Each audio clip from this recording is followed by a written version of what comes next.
contributing as it relates to the actual site itself and where we put our data in, and just a number of things that she'll be sharing today. So our focus, of course, is on UMERS today, University of Maryland Extension Reporting System. For many, this isn't a new situation or process. We've certainly been required to report for many decades as it relates to extension work, which is what I want to lead into as it goes to expectations and so forth. So Deb will expand on this in a bit. However, I do want to just have a couple of touch points as it relates to our reporting requirements. So as many of you are very well aware, we have a triad of funding that comes from our federal partner, of course, our state funding, and then our county government. So that cooperative arrangement. And then, of course, as we well know, there's a fourth kind of component to that stool, which is extramural funding, which are required and so forth. All of those probably have a good amount of expectation of what am I getting for my money? What is my return on investment? Factually, that's what this particular reporting process is about. This focuses on our federal dollars that come, and our administrative expectation is that at minimum, that all individuals that are required to report do their direct reports at least once a month. And then indirects, historically, we've often done those as a bulk entry at the end of the year, but we started a shift a couple of years ago where we're asking for those also to be put in on a monthly basis, but there's a little bit of a soft ask with that. That's kind of a culture shift that we've had. The reason that we're doing that is we're trying to, in real time, see what our reach is, because now we're having individuals that work on behalf of the college that maintain dashboards that will have a public-facing situation where the public can see exactly the number of folk that we're reaching and so forth. Further, we're being asked more frequently to demonstrate our reach, the number of individuals that are educational contacts and so forth. And so as such, as we well know, some of those bulk entries are, that's potentially hundreds of thousands that would come in. And if we don't know where we're at any given time, then that becomes a bit of a struggle. But administratively, our expectation is that at minimum, folks report their indirects into UMERS, which is not new information. We've been at that point for quite a while. So, we receive about $11 million from the federal government through USDA, the National Institute of Food and Agriculture with NIFA. And so it's a sizable amount of our budget. So, of course, we have an expectation to report our, not just the reach, but also our, the connection with our constituents in Maryland.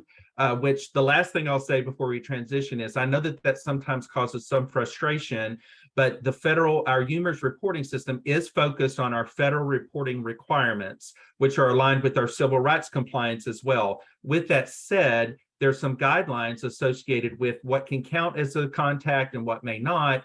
And that does cause some of our folks frustration, because sometimes we do programs that reach across state lines, or if you're right on the border, you have people from other states, and yet there's limitations on how we can report those. But much of that is gathered up and can be reported, of course, in our curriculum vitas and other venues, those local reports and so forth.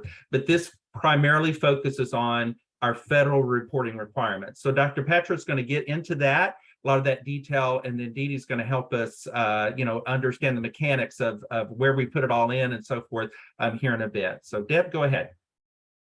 Thank you, Dr. Howard. Now, so let's get started with what the federal reporting is, and as Jeff said, why we are doing that, why we require that information in the UMERS. So we just wanted to open that up for all of you to see what's going on behind the scenes in federal reporting. So we will talk about why federal reporting, what the funding is coming from, why report at all, and the plan of work, the critical issues that we are reporting for, the process, the components, and how your work is being utilized, and what do we expect from you in terms of your data in the UMERS system.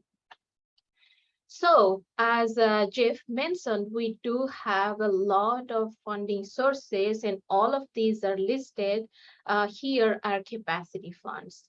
And in AGNR, for University of Maryland, we have a combined research and extension report that we file every year. So we are not doing it separately, research or extension. It's a combined one. And each year we jointly file both of it, and it reports all the capacity funds that you see here, but not all of these are related to the extension. So I will talk in a little bit what this extension capacity funds are. But as we all know, due to different rules and regulations and laws that happen, starting from land grant to Smith-Lever Act and other acts, we do get this money, which is not extramural, but it's capacity. We just get it. So we need to do few things in order for this money to continue coming to us. So for extension, what we are doing, we are reporting again to the USDA capacity funds. In UME, we have two types that we get. One is Smith-Lever, the other one is RREA. We do get also have SNAP-ID and FNAP that is included under the big umbrella of UME, but their reporting is entirely different. We do get data from them and we keep that, but we do not report on behalf of them. So Dr. Wei, for example, and Emily, they take care of FNAP. Ms. Lackenmeyer and Dr. Walker, Nicole Walker, they take care of the SNAP-ID one. So we are not reporting on their behalf, but we do keep the data. Then now, when we talk about funding, how much money are we talking about?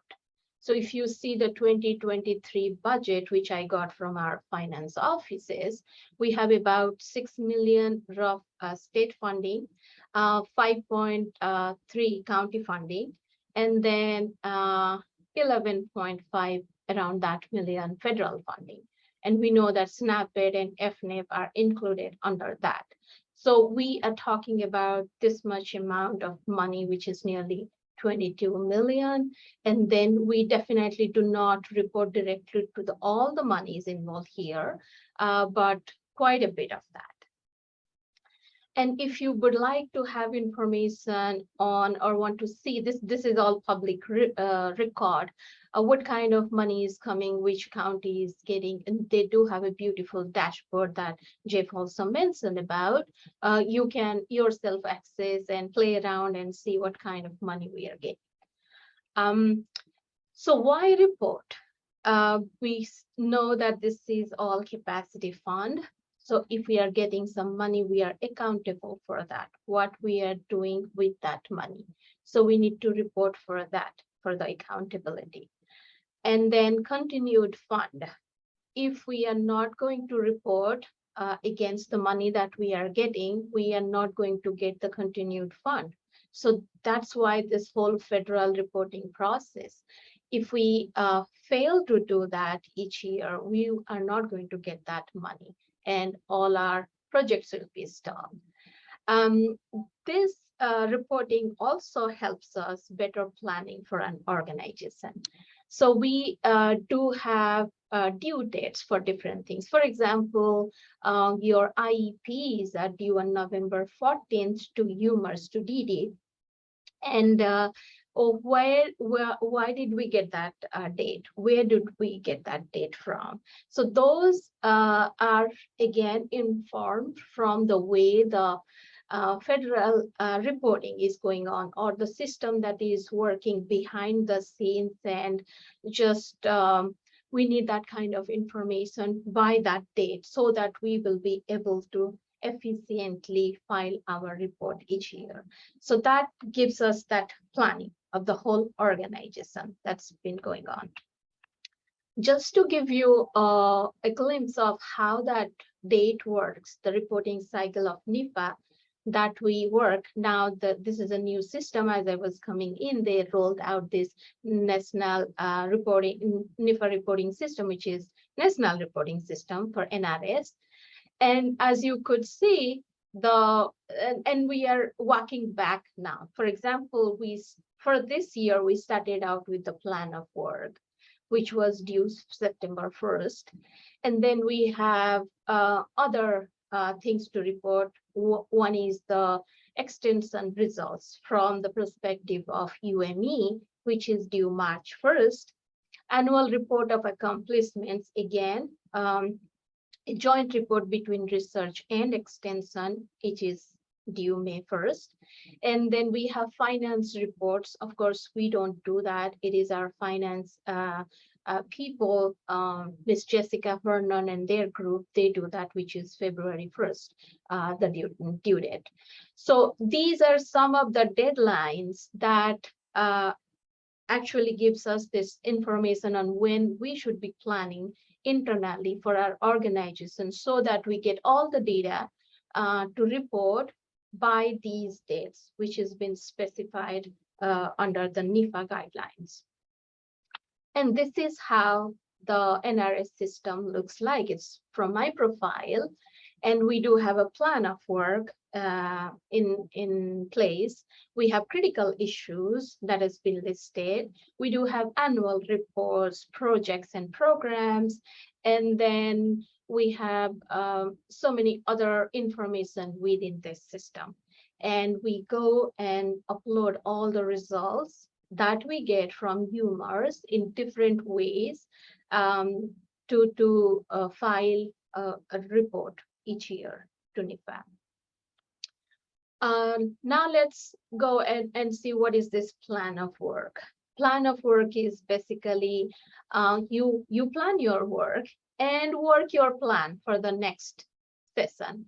And that's basically what it is. And we talk about a summary of what we did and what's upcoming, how we are going to do that, what will be done, and what was the merit and scientific peer review process that we followed.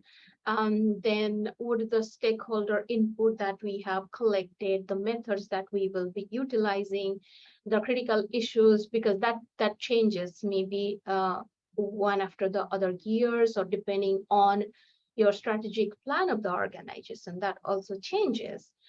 So we say that this is our plan of work, this is how we are going to work, and the whole reporting period is going to include whatever we promised from the beginning that we would be doing. And guess what? Good news is, as you saw in the date, September 1st was the deadline, and the plan of work has been approved for this year. That just the email came in first week of October sometime saying that yes, for University of Maryland, this has been approved. So yes, we got the green signal. Okay, next, moving on about critical issues. So some of you might witness when you are entering your data, or you're trying to align your work, your program with different strategic initiatives or critical issues, this is where it is coming from.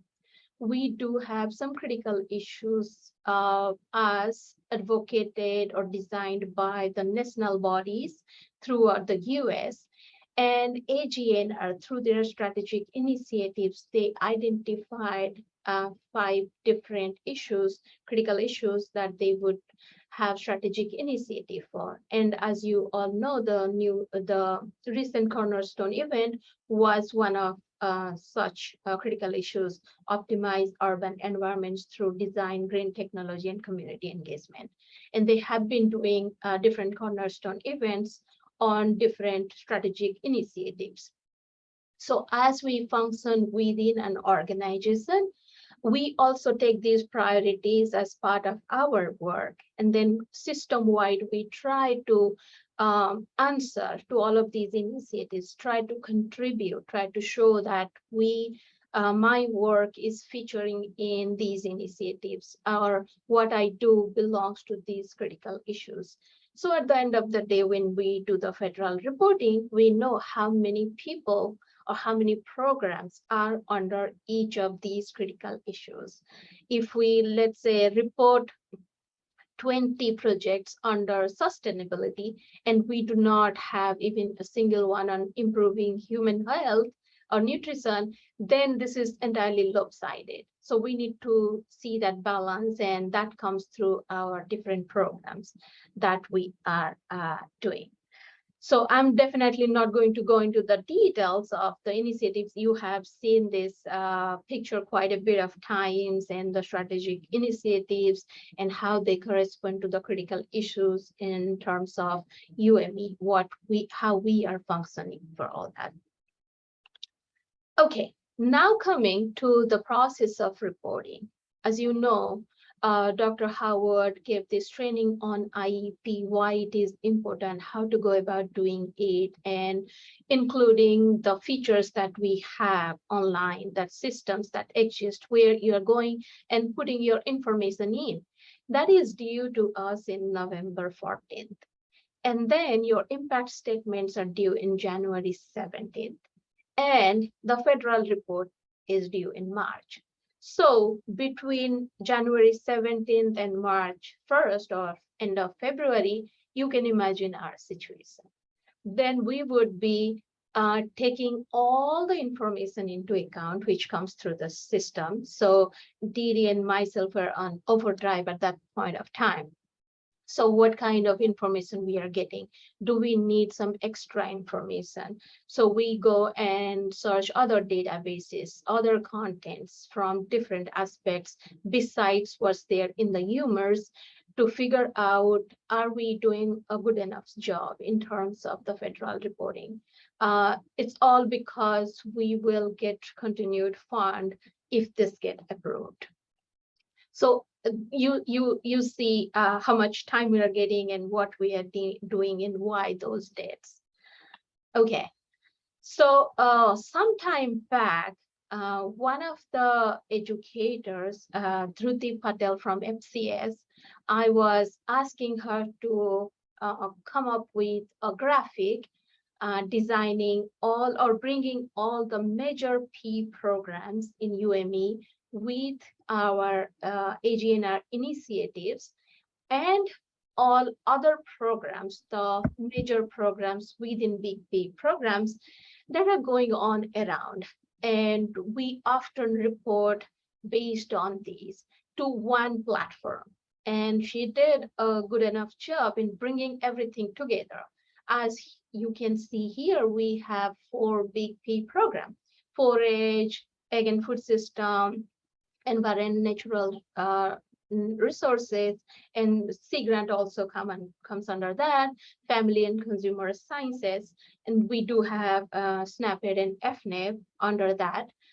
So these are the Big P programs, 4 of them. But within each of them, you also see that there are agriculture, food system building, community and civic engagement, developing leadership skills for life, fostering exploration and creativity, improving college and workforce readiness, then promoting healthy lifestyles, nurturing social empowerment, and all under 4H. So I'm just using this as an example. So under each of these sub programs, we also have numerous other programs running around. And we always try to get that data, the good data from all of these programs. So besides these programs, there are also interdisciplinary programs that run in our organization, which is quite a bit.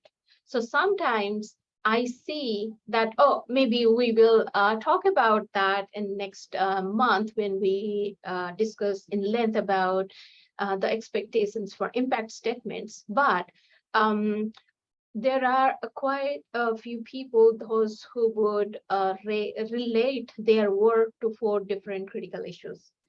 which is good in a way that shows that maybe there is a robust interdisciplinary work that is going on. But sometimes that also confuses us, and where do we exactly put your work under?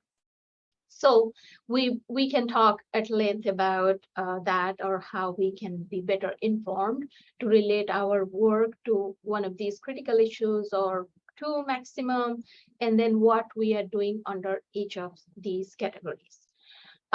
As you see here, there is in the accomplishment report that we write, which is due May 1st, we need to highlight some programs. So besides entering data to the NRS system that I showed, we also highlight some programs, and that's where the beauty comes out. We try to highlight programs which got good data, because we need to show our organization in good light. And so we pick and choose, and then we work with all the program leaders at that point of time to figure out which got the best results and how we are going to show that.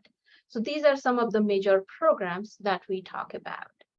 And once again, when we are talking about the results in the NRS system, that is against each and every program that we would be entering data on. Besides, again, executive summary, merit, as you could remember when we talked about plan of work. So plan of work was more futuristic, that we will be doing this and that in a year. And when we are talking about results, that comes out as we have done this. This is what we have done. And we, again, go through all of that. If we have promised something in the beginning, we are delivering for that one. And we discuss about the scientific review process, stakeholder methods, and then we highlight the programs. And now this is coming to the components of each report, which, if you ask me in one sentence, your work. Whatever you guys have been doing, that's what we enter into in the program specific section. So the non-technical summary, we talk about the issues, why it is important, your goal and objectives, the target audience, and how they will benefit, and how your activities will lead to the outcomes described in the goal statements or objectives. And then we also have another results section where we say, again, the issues, what activities you did, what was the outcome, and what's the broader outreach? What is that goal that you set? These are all of the components of each report. And there are huge number of these reports, which is entirely derived from your work, your data that you enter into UMERS. So now you see how it is connected directly to your work. So, and the other accomplishment report, again, we file jointly, that I said it's a full report which highlights the most significant achievements. It's like cream of the cream. The impacts, the outcomes for a state or institution or research and extension projects in the prior fiscal year, which is due in May. So we do report the different programs, the projects and everything, all the sections that you saw, it's for every single program. And then in accomplishment, we try to come up with the best of best, saying that, well, this project really shows the critical issue, what we are doing, how we are making a difference in the society, what impact we have made, what's the outcome. All of that needs to be written in the accomplishment report. And among all of these, what the most important things are, the approval. If your plan of work is not being approved, that means you are in trouble. And same goes for programs. You might not realize, but when we enter that each program to the system, there are people at USD and NIFA, auditors, they go through the whole writing. And then they approve every and each program one by one. If they do not like some writing, they are just going to go back to you saying that this information is missing, that information is missing, we need that. So they will not approve it, which if they feel that a good amount of work has not been done or you didn't deliver to what you promised. The same goes for annual accomplishment report. It is again a joint report, research and extension both, and that needs to be approved as well. So if we do not get approved in any of those stages, that means funding is not coming for the next year. So after all these approval, we know that we are in good shape. We are getting funding for the next cycle, and then it goes on and on. And in all of these, we always try to show our best products. If we, I have seen impact statements where you find just one sentence against one of those columns, and that is definitely not helpful. We are not going to include that in our report or accomplishments or programs. We need to have that data to show that in good light of the organization. Okay, so how is your work? As I have been talking about, what you planned is your IEP, which is due in November. That shows us what you started out with, your planning. And then what did you do for a year, which is coming to us as impact statements. This is what you did, this is your activities, this is your output, this is the issue that you started out with, why it is important and all that. And after you are done for a year of your work, then you revisit again your IEP. So did everything go well with what you started out with? And based on your experience, would you like to change something? Would you like to add more things to your IEP? And all that again changes. And all of these is directly impacting our reporting. So that's how your work is being utilized, and we get information from you to report. So the equation of success is great IEP plus excellent impact statements is a brilliant report. If we do not have a quality of any of these, great IEP and then great impact statements, but if we do not write a good report at the end of the day, then that is also problematic. So we need to have balances all around, and we strive for that. So what do we expect from you? And I know we have been doing quite an amazing work as an organization. So we expect you to write a great IEP and excellent impact statements. So, and then there are some joint action teams that I have seen that they file or they come up with the program deliverables together and then write, which is more impactful than one program. For example, if there are 4 different counties, those who are running similar projects, programs, and they have their results and they sit together and try to put that information in as one, that shows really big number compared to one project in one county, for example. So that is very helpful if we can have those kind of teams that come together and give us a robust data set which we can highlight and talk about. And of course, submit to UMERS on time all your data that first Didi will talk about, Jay would talk about. So again, to emphasize the expectations, these are the categories that we need information from. We are going to go in details next month on the impact statements or how to write a meaningful impact statements. And so again, the issue why it is important, your goals and objectives, what you had set out for, and the target audience and how they will benefit. And this is I'm repeating again, this is very important for all of us, and how your activities will lead to the outcomes. So this basically the top part is more of your IEP that is going into the report.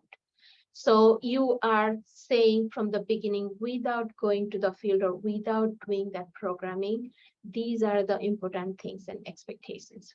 And then after you have done that, what are the results? So what was the issue you started out with? What did you do? Activities is mostly outputs. What did you do? And the outcomes, why it is important, how people were benefited, people in your county, in your area, in the state, they benefited from your work. And did you do any broader outreach, beyond this work? That also gets highlighted.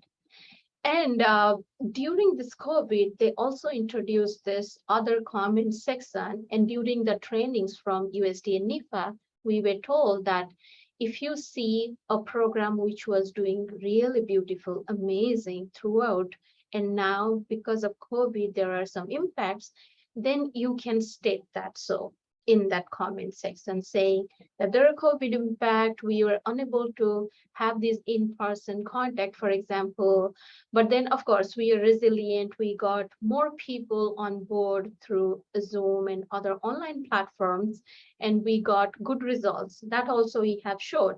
But if there are some explanations that are needed for any missing data or the sudden change in how we started out with and what happened, then we can utilize that section as well. Okay, so our next session is going to be on developing a meaningful impact statements, which is on November 17th, 10 to 12. That's what we are going to talk about, impact statements in length, or show you some examples of good impact statements that some of you have written that can be utilized as examples as well. So thank you so much. And now I would stop sharing and invite Didi to continue, and maybe we can keep our question and answer session towards the end. Thank you. Perfect. Thank you, Deb. Mm-hmm. So I'm just here for the utility of the instrument, and the instrument that we're talking about is Watermark Faculty Success, which is what houses our platform. I'm going to share my screen and help some people. Oh, look at my calendar. We go to Watermark Faculty Success. I usually I encourage people to bookmark it. It's really easy to get to. It's digitalmeasures.com. And this, I'm not sure what everyone else's home screen looks like. This is mine. I have administrator capacity, so I have a lot more tools available. Some people might come to the home screen. I'll show you what my home screen looks like. So this is our home screen, but where you will be going for most of your work is to the Activities tab. And the Activities tab, we also are using Watermark Faculty Success for our PTK and TTK faculty for their CVs and their annual faculty reporting. So a lot of this information you will have, and it's just being imported from PHR, some from KFS. So there's a lot of information that's imported from some of our other systems. What I'm going to do, if you see these little arrows, we can roll up and get rid of a lot of this stuff. We'll go down to where we need to get to. A lot of categories here. Here's the two that are most important to us. And the entire university has access to all of the above categories. These two categories are only for University of Maryland Extension. So here, I think most of you are probably working on your IEPs now. And this is where you will go to enter your IEP. It's a pretty simple, simple platform. You can duplicate last year's if you're not a new employee, you can actually go in and duplicate, update your categories. It's a very simple process. You can see mine's empty because I didn't do anything in E&R last year. So anyhow, we have the ability to duplicate. You have the ability to check like year to year against your numbers. If I would have had a 2022, 23, I could actually check both of those and click compare. And these are the data points that you have within your report. And that is also highly customizable. We can select the columns we want to display or deselect the columns. It's a very easy system, very customizable. So if this is IEPs. I'm not sure how much detail you want me to go into IEPs, but I can definitely do that. And look at that, everything that I collapsed came right back. Okay, so this also, everyone has this screen. This is called yearly extension data. And this is something I encourage people to go in year by year and edit it themselves. It's important for my report running. So if you could go into your edit yearly extension data, check if we try to put it in by the academic year, then what your program assignment is, then what your cluster assignment is, and then your base county if you have one.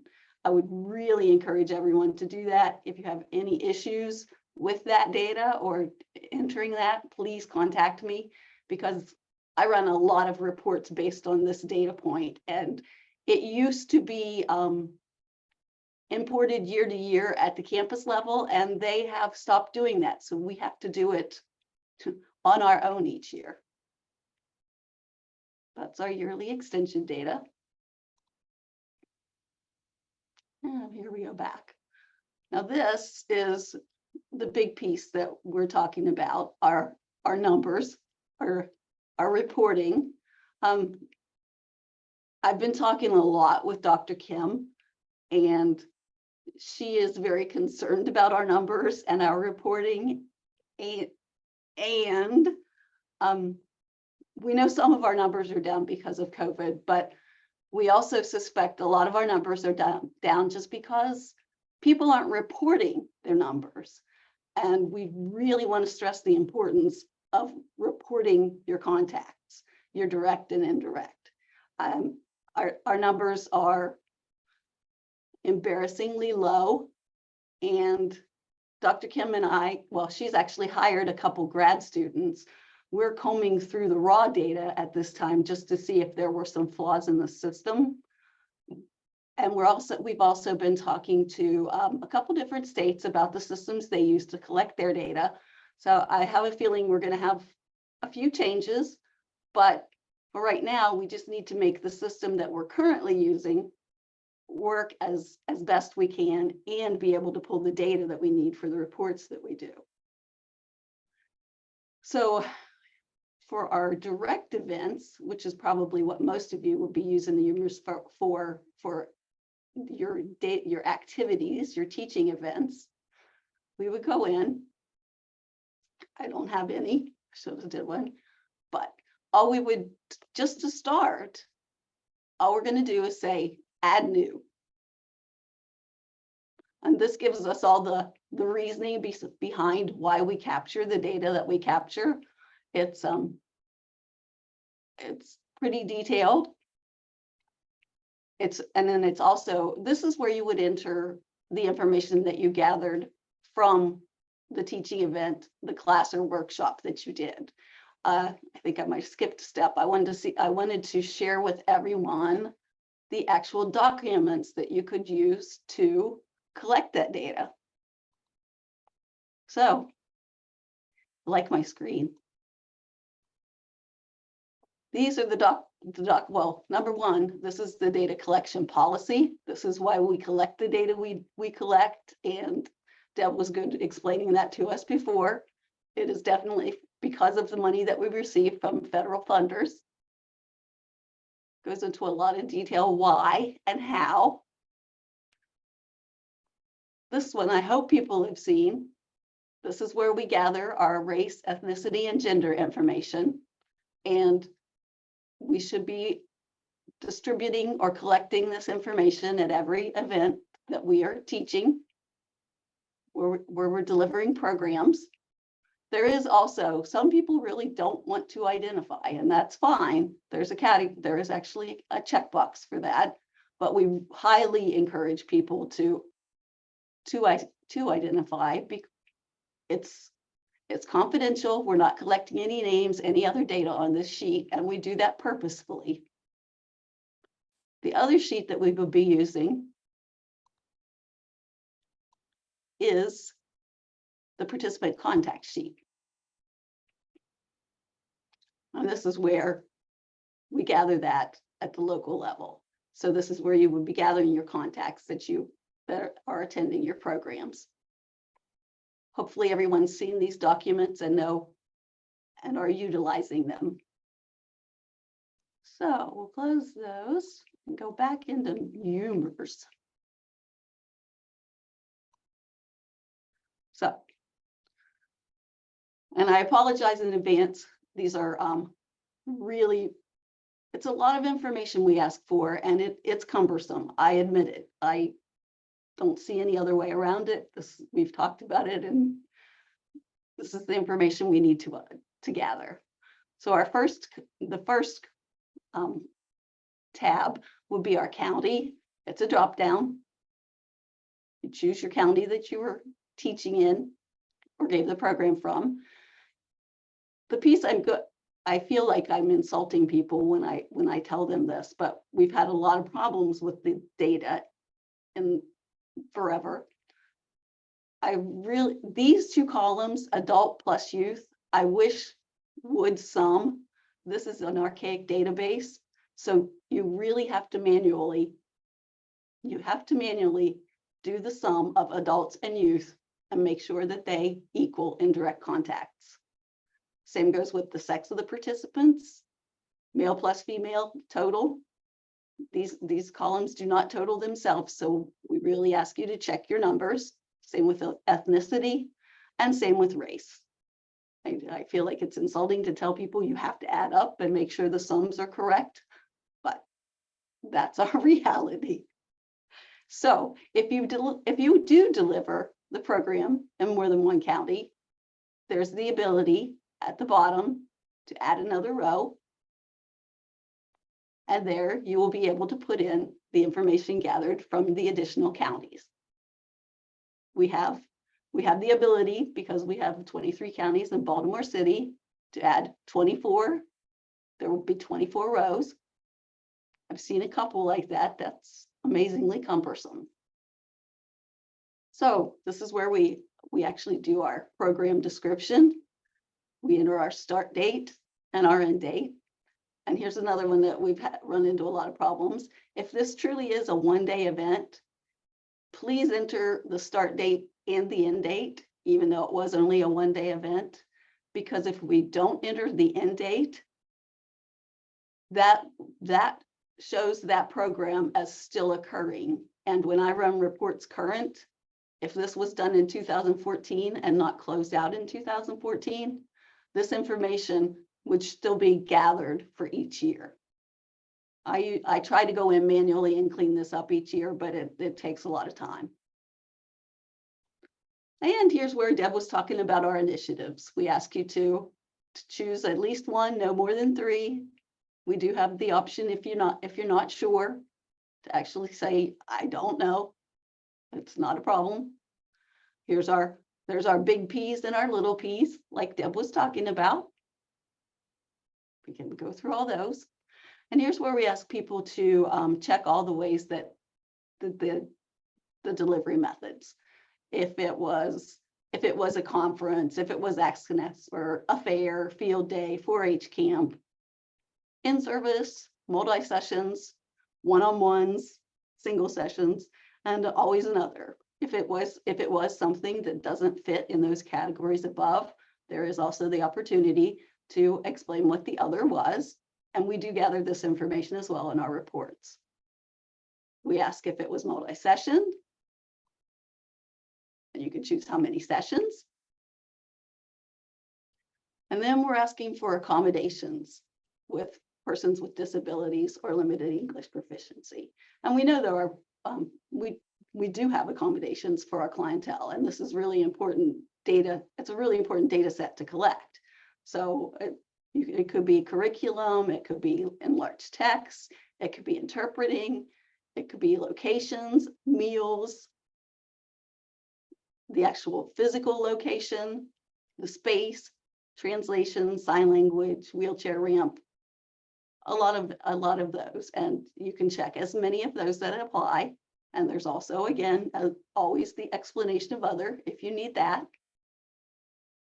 And this is the way we we advertised our program. So we just ask that you choose everyone that you used. And there's a lot of choices: emails, face-to-face, phone calls, postcards, radio, social media, website, lots of choices. And also another, if you need another. Then we go on to talk about multi-state programs, as well as why NIFA's information gathering from those. More NIFA verbiage. We're talking about integrated research and extension, if it's just in Maryland, or if it is a multi-state program that you're gathering the data. Then we want to go to the Maryland plan of work for NIFA, and then we ask you to choose these categories, the big 6. And we go on to our geographical location. We have international, multi-state, Maryland, and we even have it broken out by clusters if the programming was in a cluster, and then the individual counties. And this piece I wanted to highlight too. It's not where it was held. This is actually to say where your programming was targeted. We already have gathered the information above where your program was held. This is just where it was targeted. Train the trainer. Didi, would you mind explaining that a little bit? I see some questions coming on that as well. So Sure. whether they would be reporting the program which it were held, or the event location, or what is that they would be reporting on? On the program location? Yeah, so the data is is that the program location? And let me read some of these questions out because it came through. I thought we were going to wait till the end. Let's see. Oh, here. I'm so sorry. Yeah, since you're showing that. Yeah, I was like, okay, since there are a lot of questions coming, I have a lot of questions. I can just stop and address them. That's fine. Okay, no worries. Yeah, please go ahead, and we can address these questions later. All right. Okay, so I guess I'll have a lot of questions at the end. That's fine. Not much more. Again, we were just train the trainer at the count, and this is where we do ask again, and I'm not sure why we ask this, but the county that the event occurred. And then we have program event facility, and there's lots of fun choices. It could be a boat, a business, a daycare center, research center, office, fairground, farm, 4-H camp, lots of choices. And here is the piece where we start entering our instructors. The one thing I encourage people to do, if there are multiple instructors, to talk amongst yourselves and decide who will be entering all the data, so that we won't have multiple entries of the data. So if the primary instructor can, a co-instructor can, just make sure that you've identified the person who will, and they will be doing, they have the responsibility. So here's a fun fact I discovered yesterday. I didn't realize that we pulled into all of the university.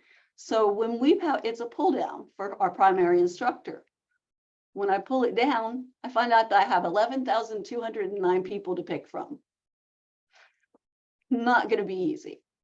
So my advice to you, you just start typing the name, and it could be your UI, it could be your directory ID, or it could be the last name.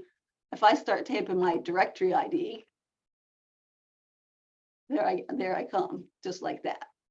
So that's the easiest way to do it, instead of scrolling down and looking at all 11,209 people and picking from your picking from your choices. And then we have our title of our talk. We ask for the number of participants. And then we have the ability to add a row, above, below. I think that's just for display purposes. It's not really it's not a functional. You can add one more row for primary. So there can only be 2 primary instructors. If there are other instructors, co-instructors, you have the ability in this category, the co-instructor category, to add unlimited co-instructors. You can just keep going, and going. I tried yesterday and then I quit after 15 because I didn't think we'd ever need 15, but you can keep adding as many as you needed. Our next block that we're collecting information is for non-university partners. So this is actually a text entry box. There's no information to pick from. You would actually input who the non-university partner was and what their role in the event was. And then if there are more than one non-university partner, you would just be adding a row, as many as necessary. Now that, in a nutshell, is a direct event.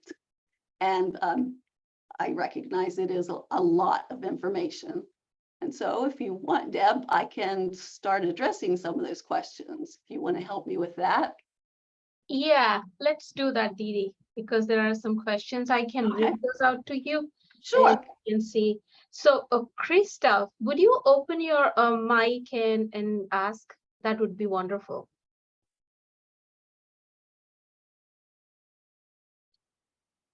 Krista? Crystal? Hello, can you hear me? Yes. There she is. Good. Pardon me. I was having some mic troubles earlier, so Oh. I had to switch things around. So I guess I'm looking up at my first question, I guess. Up at the beginning of the form, I'm just going to call it the demographic section. I don't remember what it's called, but that's where, yeah, like right there. Right. My question for that is to make sure, because I've been told both ways, but to clarify, are we entering, like if I have a list of 50 participants, am I entering the county that the participants are identifying themselves as being residents of? Or am I including all of them? Let's say I do a Caroline County presentation and I would just count them all as Caroline County, regardless of where they're from. Ideally, we would be asking what county they're from and then inputting the data by county.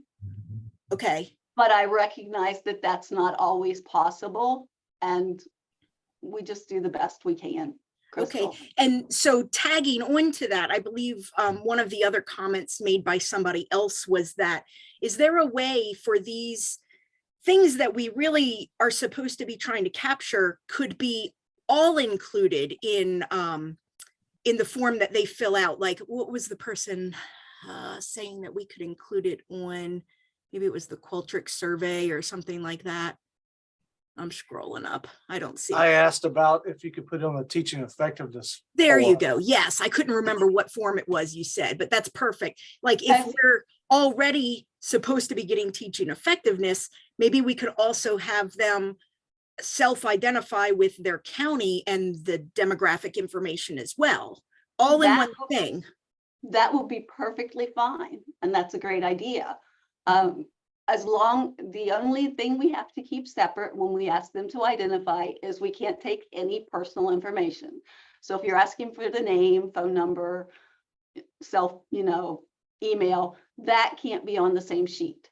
Mhm. Teaching effectiveness is confidential as well, so that shouldn't be a problem to add it to that. Right, that would be great. And I think that would just, I don't know what level that happens at to update that form. Good question. That would probably come straight back to Didi, and I will look at that and talk with the administrators Oh, about it. fantastic. That would be great, because sometimes we're passing out multiple different I papers, understand. and if we have a half-hour class for some of them, having them say, okay, well, I've got one more thing here, and it takes up, 10 minutes of our time just to get through all of the different things that ideally we're supposed to get in front of them. Anything that we can, do to reduce that, it would be much more efficient and appreciated by the clients, I'm sure. Oh, I'm sure. Wonderful Dee Dee, idea. I'd like to hop in just a second. I also, sometimes I describe it as, while we respect and appreciate that there's challenges with collecting similar information multiple times, we ourselves, I'm speaking to senior administration, may observe the frustration with that. And quite frankly, I've had a career full of it in 35 years.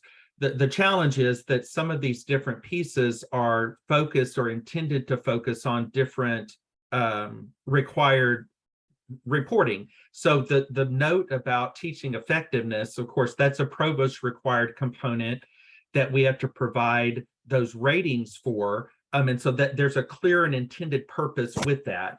So what I want to be cautious about is that as we collect the data that we know that we're going to need, that we recognize the intended purpose of it, is sometimes there's some rigor that's behind that. Now, with all of that said, as we know, when we collect teaching effectiveness, no one sees the form we collected on now. There's some required questions and there's a required protocol that's followed and so forth. But if there's other details that are collected on that, that you choose to collect because you're going to have to report it somewhere, then you might take that approach, we recognize. But the documents that are generated focused on that specific intended purpose are only able to concentrate on that. So the pre-generated forms that we've mentioned and so forth, as you download those are going to focus on the provost approved question sets. As Dee Dee said, we have to figure out a way to make all this work. And sometimes it's difficult. You can't ask the question if you've not lived through it yet, if you don't know what to ask and so forth. So as we move ourselves forward, when you begin to recognize as a professional educator, that there's going to be some pieces that you need to collect up. It's reasonable for you to, on your own, to figure out what is a more efficient approach that I might take where I'm collecting this, but what's going to come from the university or what's going to come from this system is going to concentrate predominantly on that required piece. So teaching effectiveness that comes from us is only going to concentrate on that. But I can appreciate that it's frustrating. And I think there was some other questions in there about reporting, like I'm going to kind of answer 3 questions here at once. The other thing that I started out with is this is federal reporting required system. With that noted, it's a little disappointing and frustrating for many of us because we are attempting to evolve ourselves where we're much more sensitive to diversity, equity, and inclusion. And so as we're taking that approach, the challenge with that is at the federal government level, which is part of this is the reporting requirement, the federal government level, there still is an example, only 2 genders that are asked for. Or there's only limited races, where we as a university may collect more than that, but there's only a certain number that I often use the analogy, sometimes making these changes at the federal level is like steering a cruise ship with a wooden paddle. It just takes so long to change them. So then we end up with this extra data. And so I saw this question about what do we do with that? So that's why I started at the beginning of the top of the hour at 10 by saying sometimes there's information that we're able to report, but the other information we can put in our curriculum vitas. So in our CVs, our educational context might not match exactly, because if they've not reported things that are required for us to be able to put them into the system, if it's missing and we're not able to include them in this federal report, we can still include them in our summary table that we would put in our curriculum vita. So this is a bit of a long-winded response, but I know there's these variations that will come upon where we know there's going to be additional information. And I can appreciate it's like, wouldn't it make good sense if there was just a one-stop shop? at this juncture, there's just different required reports that sometimes it's not possible to combine together. We have Mona here. She has been waiting since a long time. Mona, Sorry. go ahead. I actually have a meeting at 11, so I gotta go, but I just want to mention, I have been actually working with Dr. Hicks with this for a while. For fact, her response was, we cannot collect demographic information while we're doing the registration. I see some comments in there. It has to be separated. So that is not an option. There is a guideline that when we are doing any kind of online registration, she actually tells us step by step how to set it up in a way that the names or nothing can be associated with demographics. So that's already is written, and I can at some point share it with you. I have it. But the part that I've been talking with her is that if we can add the county, since we have to report, actually, we are supposed to report the county of where the participants are from, not where we're teaching. And the way that UMERS is being set up and the way that the demographic sheet doesn't have a county. So I asked her to do that and she said, that's fine. So I actually have been adding that into my demographic sheet.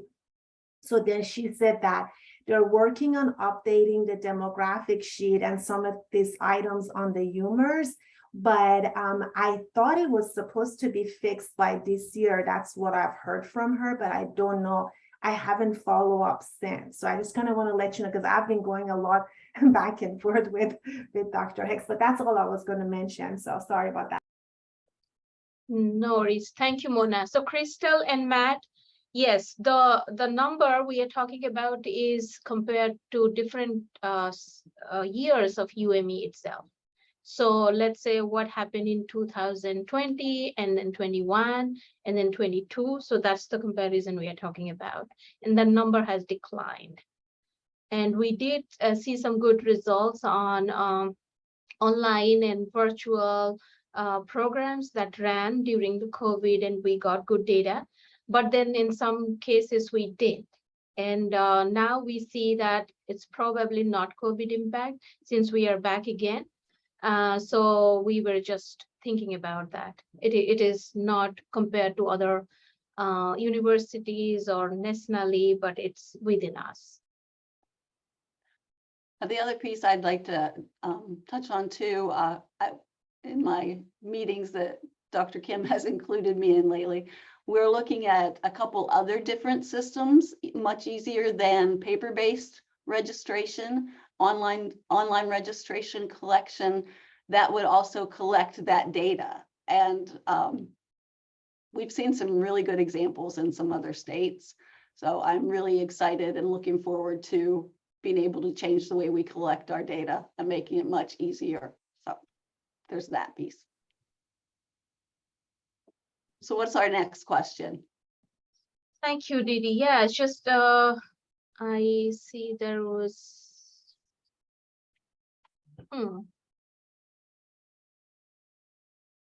Debbie, you had a question or was that a comment?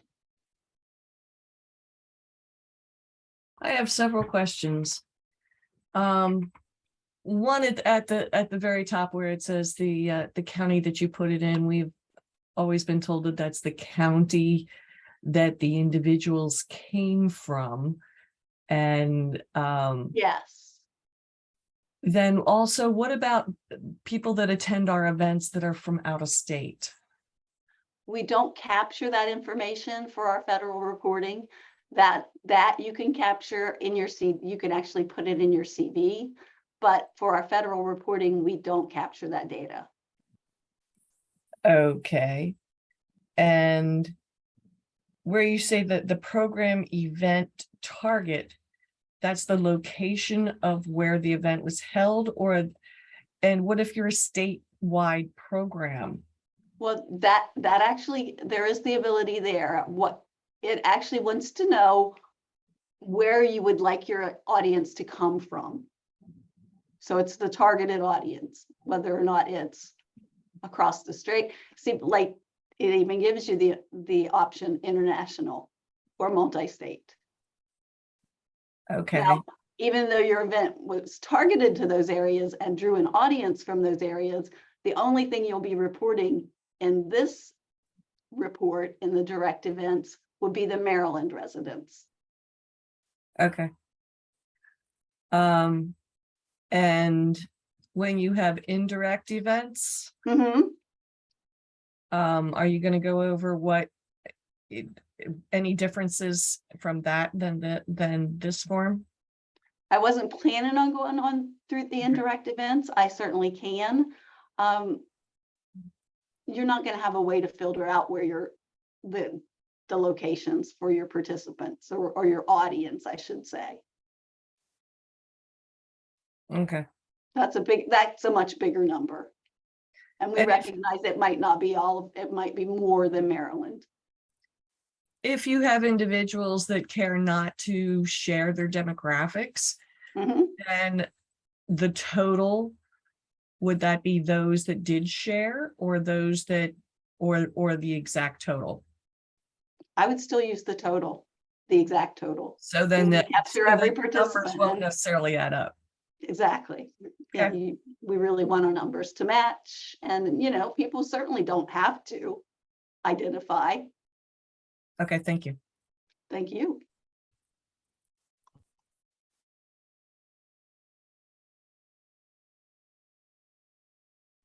Yeah, so Bonnie says that we would like to have you go over indirect events if you have time.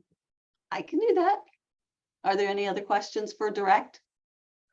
Okay, let me see. Matt, he has already left, but according to him, I would imagine the low reporting numbers has to do with frustration about trying to collect all the information on multiple forms and then compiling it all to put into UMERS, especially with virtual workshops and meetings. Fair point. Yep. Okay. Michael, would it be better to add county info, gender, racial identity, etc., contact form? I think we have already talked about this. We did. We did. Yeah, so people suggest that, like Kelly here says that another option is to collect the demographic data during registration. Is that doable? Yes. Yes, it is. The other piece I wanted to share with everyone on the, I'm not sure if everyone's aware of the UME compliance site that's actually hosted by Administrative Services, but they also have a form that you can gather the demographic data as an aggregate. It's just a page that has columns for your workshop participants. As they sign in, they can actually choose. Maybe I'll just share that. Let's see. Okay, yeah. Administrative Services. Another question as well, but yeah, we can come back. I'll share this real quick and then I'll come back. Okay. So this is where all of the UME compliance documents, data, training schedules for compliance. This is hosted by by Latoya's shop, and it's pretty darn full of information. There's so much about signage, about accessibility. It's a very good resource. If people aren't familiar with this, it's under the Administrative Services on the college. Mhm. And now, oh, wait a minute, I think it might be here. I also, on UME Answers, have a compliance site that pretty much just links to everything that's on that site. There's a couple differences. This one I think is a little easier to navigate just because it just tells you what it is and you can go straight to it. It's got our program assurance statements.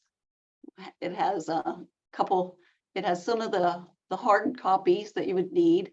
This is what I was referring to for some of the paperwork. This is a shared Google Drive, and if you find that you don't have access to this, all you would have to do is get in touch with Desiree. It's Desiree Penaloza, and she can grant access to you for these files. This folder is all of the folders that will be in the Civil Rights Administrative file. So it's all the document, it's the separate folders, and then the documents within each folder. So the form I was talking about is in the data collection. And there's an invitation to self-identify is what it's called. It's an aggregate piece. So it's just, you would just print multiple copies of this and you could have them at the registration table and people could fill it out as they sign in. If you think they would be comfortable doing that as a group. If not, there's the actual individual form as well. Okay. So do we have more questions about? Yes, Didi. So there was one from Jeremiah. For UMES employees, we cannot select people who work for UMD, only those who work for UMES. In 4H, I usually work with UMD employees, but I cannot put them into UMERS as I co-teach. Is there any way to fix this? No, I'm sorry. We were, at one point in time, we had the instruments merged with UME and UMES, and it was a decision made way above us that the instruments have been separated. So no, we don't have that ability. Okay. There is Kelly who asks, Watermark has the option to generate a university CV in rapid report section. However, I have been told that it doesn't actually give the correct CV format. Is this the case? If so, is there work being done to update this so we can generate a CV directly from Watermark?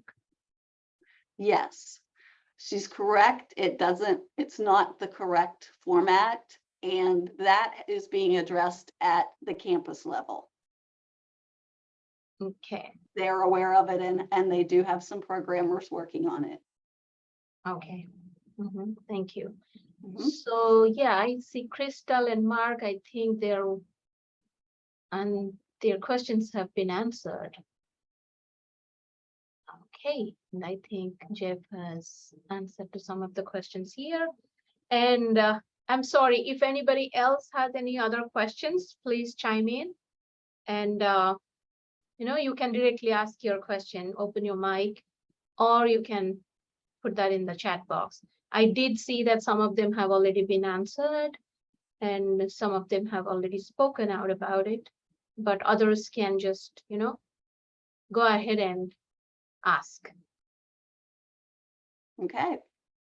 So if we want to move ahead, I'll walk us through the indirect events Great. tab. Thanks. Sure. So just as in the direct events, what your first step will be to say, add new.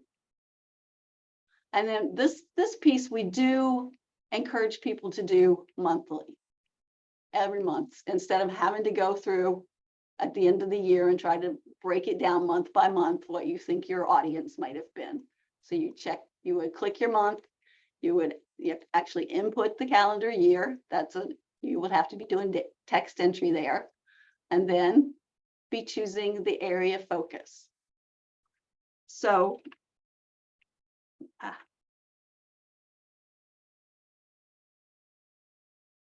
then it's a drop down and it shows all the 6 that we focus on, and there is a choice. If you don't think it would apply, you can say not applicable. And here's where we choose all the kinds of ways you are gathering the information or sending the information out, I should say, for your clientele.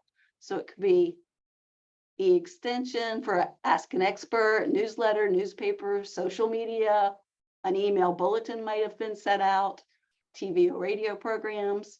And as always, there's the choice to other if there's nothing, you don't think it fits in any of those. And the only other piece we're asking is a pie in the sky number, how many adults and how many youth. I really can't explain it any better than that, because this is indirect And it's really hard to gather what our true touch is for our audience. Jeff, do you have anything to add to that? No, I think I'm Just good. to expand that, I guess to reiterate, as we started the top of the hour, that this federal reporting is just focused on just that. I think there's been some amazing both questions and then also some suggestions, which I respect. It always comes about. At the same time, this focus is only what the federal report is. So. Right. What I'm looping around to is I respect sometimes that there's some frustration about, but I had this many from another state, or this many people didn't tell me their information, and therefore I can't report it. And yes, you're right, because You're it's right. only the federal reporting components. We can still put much of that in our curriculum vitae and so forth. What I'm drawing to back to the indirect is there's fairly limited information because again, the focus is predominantly on as a faculty member, educating, teaching directly, these types of things. That's the primary concentration, but recognizing we have all these other venues of outreach. And quite frankly, during the pandemic, that was a huge volume of our work and so forth. So there's value in collecting that, but it won't be the depth of detail that, we saw in some of these other areas.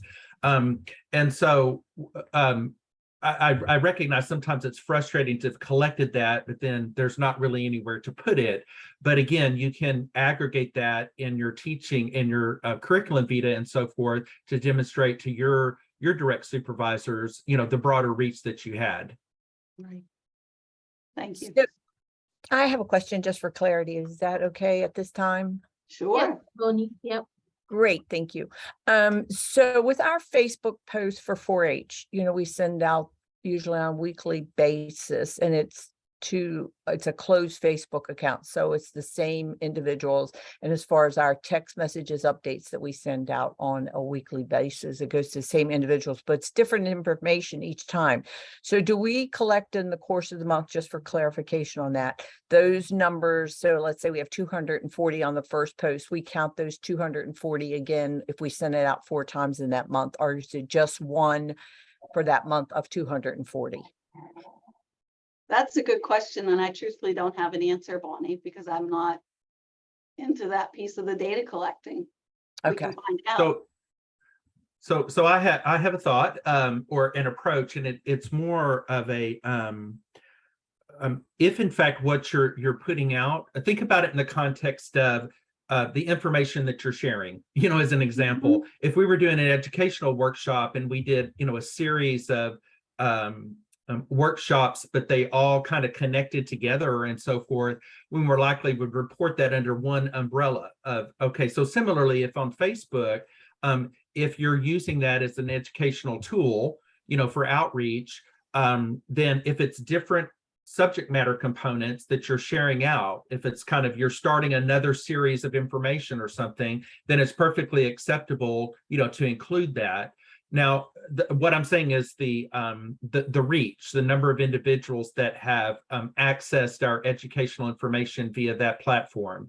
So it's very similar to radio. As an example, how do we decide how many we reach via a radio program and so forth? Well, we have to rely on the information from the radio station themselves. What is their reach? Because again, if we were to be audited on that, we have to be able to back that up and to defend it.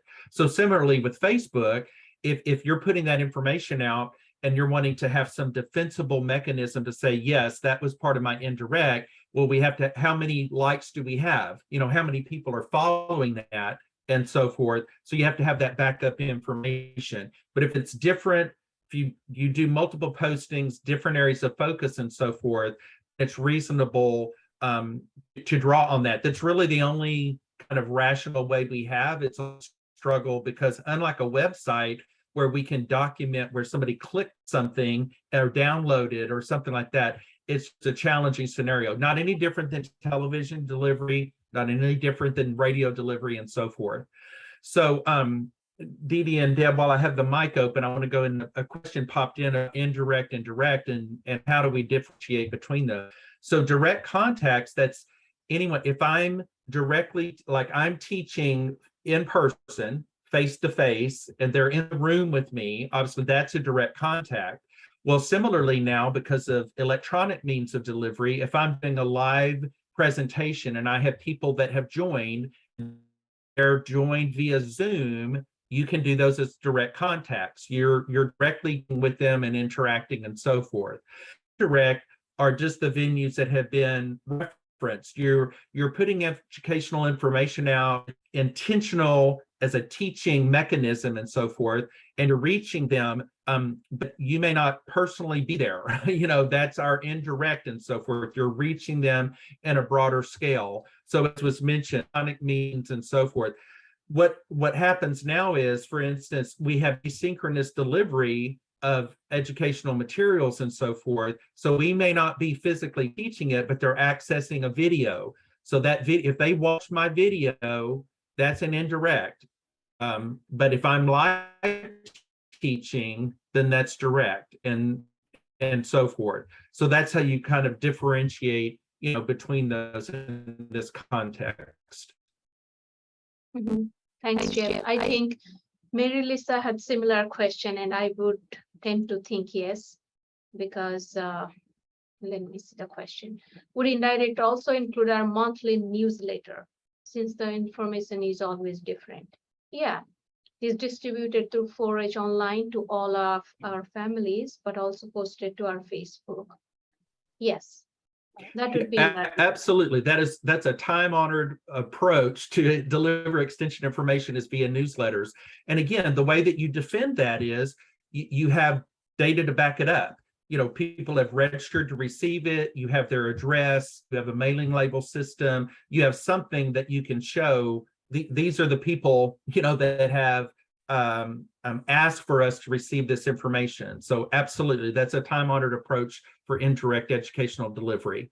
Now, what you have to do, though, here's our challenge. All right, here's our challenge: is it educational information, or is it just I'm sending out a date? You have to if you're teaching educational content and so forth, then that's one piece versus I'm alerting you to something. So that's why often with newsletters, there's an advocacy that you always include educational content as part of that. Sometimes we need to let 4-H families or master gardeners or master naturalists know, a date and a time for something, or here's a due date and so forth. And we respect that. But slicing in that also in these newsletters is what is some educational content that you're including with it. That's why we've always advocated to make, if you're going to make the time to send a newsletter, it needs to be this good balance of robust educational focused information. But then we also know sometimes you just need to get some stuff out there to them. So find a balance with that. Yeah, I see another question coming from Susan. So you would list the newsletter twice, one as direct and one for indirect. No, the newsletter would be an indirect. Yeah. That's an indirect approach to educational delivery, right? Yeah. Any other questions?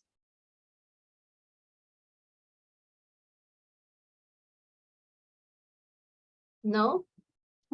And I'll just say, if you do think of a question after the fact, feel free to contact me. If it's a question about the actual instrument, I'll be happy to help you. Call me, email me. I'm here. Yeah. Awesome. Okay, thank you everyone for joining. I think we are almost done with the session. Again, if you have any questions or concerns, Didi's here, Jeff and myself, anytime if you need anything on federal reporting or the content of your IEP, impact statements and all, we are here. So please feel free to write to us, call us, anything. Thank you. Have a great day. Thanks, Didi. Thank you all. Yeah.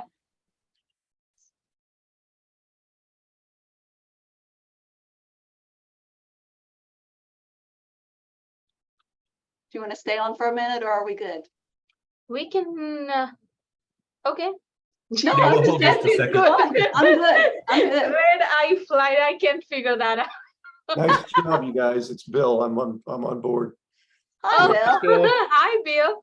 Good You to know, see you. I was never a faculty member, so, I mean, this is still after 3 years plus a learning experience, so. I Well, mean, I'll I was be never do- a I'll be faculty do- member here. I did have to do a lot of this reporting, and I definitely appreciate the nuances, but really well done. I'll be doing a Thank you. separate one for the AEDs and program leaders next month too, Bill. Oh, good. Okay. Okay, Appreciate All you right. all. sure. See you later. See ya. You. Bye. Bye. So should I go ahead and stop the recording? Yeah, we're done. We're done, but thank you. I think we did okay.